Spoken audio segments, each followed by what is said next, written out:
And at the end of the day, I was CEO of FTX. And that means whatever happened, wherever it happened, I had a duty. I had a duty to all of our stakeholders, to our customers, our creditors. I had a duty to our employees, to our investors, and to the regulators in the world to do right by them, to make sure the right things happened at the company. And clearly, I didn't do a good job of that. Clearly, I made a lot of mistakes or things I would give anything to be able to do over again. I didn't ever try to commit fraud on anyone. I was excited about the prospects of FTX a month ago. I saw it as a thriving, growing business. I was shocked by what happened this month, and reconstructing it. Where there are things I wish I had done differently. Despite the public outcry, former FTX Chief Executive Officer Sam Bankman-Fried spoke at the Dealbook Summit on Wednesday. While appearing via video feed from the Bahamas, the former billionaire discussed the fall of his multi-billion-dollar cryptocurrency empire, his role in creating a massive $10 billion financial crater, and his political donations in the United States. He also answers queries about whether or not he has any criminal liabilities for his role in the collapse. While speaking with CNBC's Andrew Ross Sorkin, SBF, as he is popularly known, gives some details of the unethical and unhealthy relationship that existed between FTX and Alameda Research, a cryptocurrency trading firm he co-founded in 2017. Though the former billionaire admits that he poorly executed his role in FTX, he says he didn't set out to commit fraudulent activities or squander client funds. With his $15 billion net worth now down to $100,000 and one credit card, SBF adds that he is not worried about his future, but is completely focused on the mess he created with FTX and Alameda. We will now take you to the interview as the former billionaire takes a defensive stance in explaining his role in the collapse that has negatively impacted the entire cryptocurrency industry. Please watch, like, and subscribe to the channel. You can also drop your comments in the comments section and check out our other crypto-related videos. Thanks and enjoy the video. I mean, I'm deeply sorry about what happened. Here's, the long and short of what happened. And I'll start by saying, just to make a distinction here, you look at the US platform, you look at the international platform. The US platform is a US regulated platform with American users. To my knowledge, that's fully solvent. That's fully funded. And, I believe that withdrawals could be opened up today and everyone could be made whole from that none of these problems plagued the US platform. Then you look at the international platform, for their non-US users. And I mean, as the letter says, Alameda Research did have a long position. And the international platform, it's a margin trading platform. It's a derivatives platform. It's a platform where all the clients were, going on, placing something as collateral and using that to put on a position, whether that's a futures position, a spot position, a borrow. And, what the exchange was storing was the collateral from all of those positions. Alameda Research was, one of those that put on positions there. And as I try and reconstruct this, over the last month, I have limited access to data, but my view of it, from what I have been able to see, is roughly that, basically, look, a year ago, Alameda had, I think, something like 10% leverage, had something like 10 times the assets of the position that it had on. Over the course of the last year, there were a number of market crashes that drove the value of those assets down and the leverage up. I think it was, to my knowledge, still under 2x leverage, as of a month ago. You look at what happened this month, and in a few days, all out, PR assault, which led to a total market collapse in a pretty short period of time, no bid side liquidity. I think more than $10 billion wiped off in the matter of days.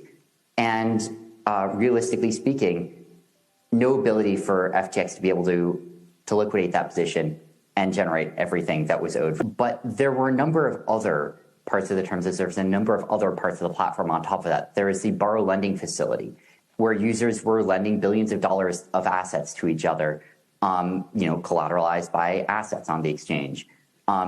You had obviously futures contracts where there are leveraged positions on. Now, of course, all of this, it's meant to be the case that these are positions where FTX could, if it needed to, margin call those positions and close them down in time such that it would cover all of those, all those shorts, all those liabilities. Obviously, that wasn't the case here, and that's a massive failure of oversight, of risk management, and of diffusion of responsibility from myself running FTX. I didn't knowingly commingle funds, and again, one piece of this, you have the margin trading, you have customers borrowing from each other. Alameda is one of those. I was frankly surprised by how big Alameda's position was, which points to another failure of oversight on my part, and failure to appoint someone to be chiefly in charge of that. But I wasn't trying to commingle funds. What concern are you about criminal liability at this point? So I don't think that, obviously I don't personally think that I have, I think the real answer is that's not, it sounds weird to say, but I think the real answer is that's not what I'm focusing on. There's going to be a time and a place for me to sort of think about myself and my own future, but I don't think this is it. Like, right now, look, I've had a bad month. This has not been a fun month for me, but that's not what matters here. Like, what matters here is the millions of customers. What matters here is all the stakeholders in FTX who got hurt, and trying to do everything I can to help them out. And as long as that's the case, like, I don't think that what happens with me is the important part of that, and I don't think that's what it makes sense for me to be focusing on. Following the Terra Luna collapse in May, SBF went on a buying spree, presumably trying to save the cryptocurrency industry from a larger fallout. But Alameda had borrowed large amounts from some of the companies FTX was looking to acquire. During Wednesday's DealBook Summit, the former billionaire said he believed that the now bankrupt trading firm had repaid all lines of credit to various borrowing desks. But court filings show that the firm still owes BlockFi more than $680 million. The digital asset lender filed for Chapter 11 bankruptcy on November 28, citing liquidity issues following the FTX collapse. According to the Wall Street Journal, Caroline Ellison, the then chief executive officer of Alameda Research, told staffers that the trading firm used FTX client funds to cover loans that were being recalled because of the Luna collapse. According to reports, only Ellison, SBF, and one other person were aware of this situation at the time. In his interview on Wednesday, SBF says he was aware of the loan to Alameda, but he didn't know how large it was.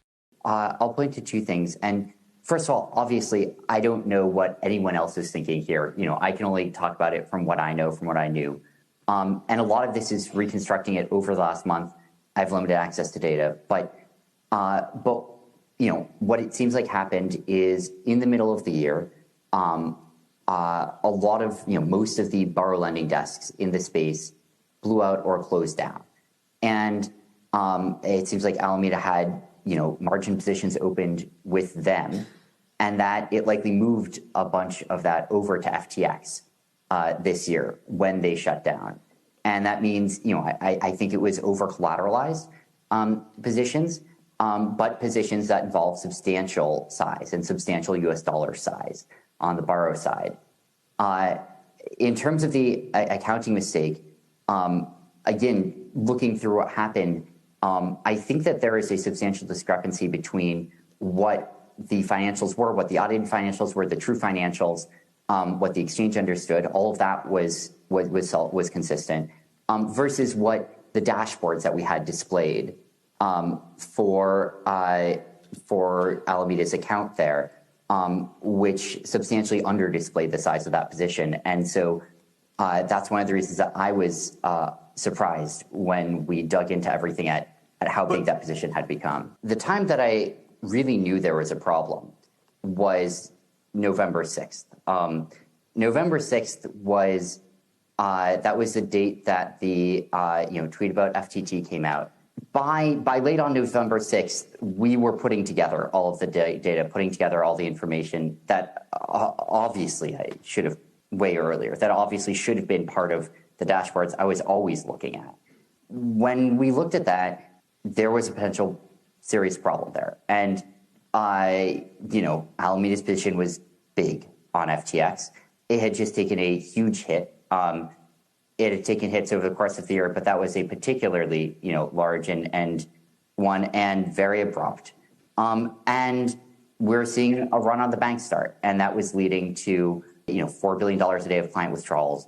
At that point, we started calling prospective, sources of financing because I was nervous about what was going to happen there. If you rewind even a few days, I was a little bit nervous, but not on nearly the same scale. I think before then, what I was nervous about was that basically, and this started, I would say, November 2nd or so, when there was, leaked Alameda balance sheet, through CoinDesk, and when I started to think a bit more about this, I was nervous that that would lead to substantial losses for Alameda, and that it would be a bit messy. I didn't think it was existential for FTX. I didn't think it was going to lead to a massive loss for FTX's customers. I was thinking of this as more like Alameda is going to be really tight on funds. That maybe it would end up having some small impact on FTX, but not a significant one, not one that hurt customers at all. When you're talking about November 6th, late November 6th, then, and especially as we bleed into November 7th and 8th, I start to become nervous that FTX is not going to be able to fill customer withdrawals. And, by late November 6th, I am very nervous about that. And I'm starting to think about emergency scenarios. And I'm starting to think about things might end quite badly here. And the core metric that I'm thinking of there is, will we be able to make sure all customers are whole? On November 5th, I was feeling quite good about that. On November 7th, I was feeling quite uneasy about that. According to reports and verified sources, the image SBF is trying to paint here is different from what actually happened. In this interview, it is not too difficult to see that the former FTX chief executive officer is trying to come across as an inefficient business executive who simply made a few mistakes. But this is much bigger than just a few mistakes. It's a continuous and methodological disregard for regulations, policies, and clients' trust. According to statements from the new leadership at the cryptocurrency exchange, SBF had significant control over his entire cryptocurrency empire. It is also quite obvious that he facilitated the organism-host relationship between FTX client funds and Alameda Research. According to recent reports, FTX used Alameda's banking accounts to process transactions. Some FTX customers were reportedly asked to wire deposits through the trading firm. And it is precisely this and other commingling activities between the two companies that resulted in their eventual collapse and wiped away $10 billion in client funds. Despite this and other media appearances, there are still many unanswered questions about the collapse, especially why a majority of Alameda's loans were backed by FTT, FTX's native token. What other questions remain unanswered? Please drop your replies and your comments on SBF's interview in the comments section below. Also, be sure you hit the like button, subscribe to the channel, and turn on post notifications for more videos like this. Thanks for watching.